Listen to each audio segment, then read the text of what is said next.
Okay,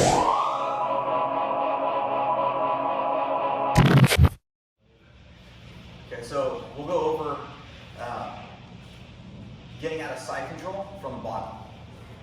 Sometimes, you know, your UPAs, your bridges aren't working, you can't get your knee in, you can't get to your knees, you can't turn away, like the guy just being really tight.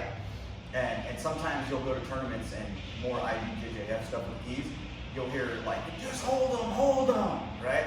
And that's not really how I like to teach. I want to submit, right? That's the only way to win. Holding somebody down is the same thing.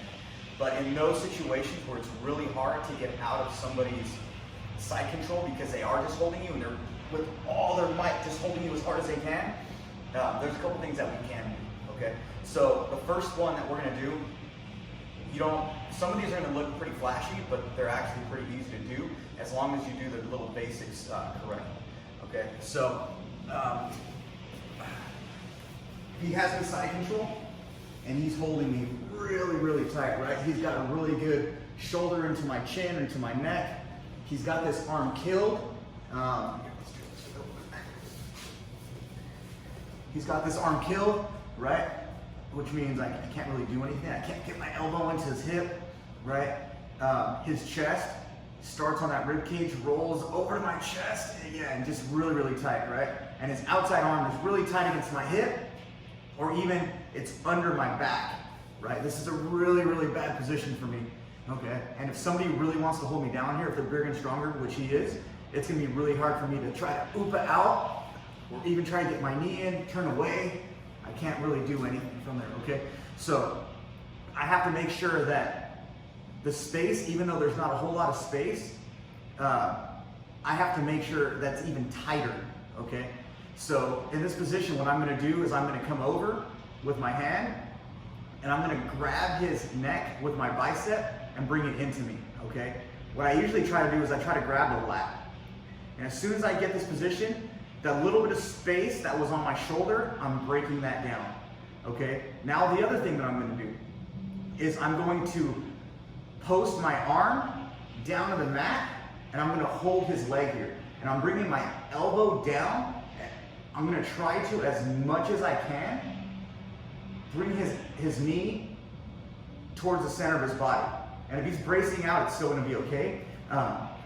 But that's what I wanna do, okay? You wanna change angle, back up, because I'm gonna roll that way. So back up a little bit. So as soon as I get this position here, I'm gonna UPA at that 45-degree angle, but as I do that, I'm gonna bring my legs over his body, okay? So I'm bracing here so he can't step out and block this, okay? And I remember, he's really tight on me. So I'm gonna get here, I get this position, I'm gonna hold, and now from here I'm bridging, I'm turning right on top, okay? Now I have him in that side control. So we'll do it again.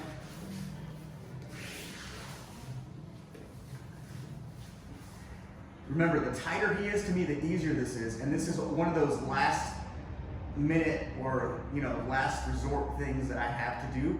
Where I'm just gonna stay here and be like, okay, you got me, like this isn't good. That's not what's gonna happen, right? So, arm up, hug, grab that lat, post my elbow on his knee so he can't base, and UPA at that 45.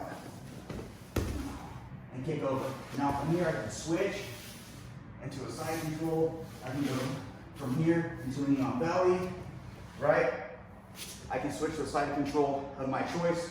Twister side, right, while I'm controlling out here. But just make sure that we're holding them tight and we're rolling, okay? Let's work on that and then we'll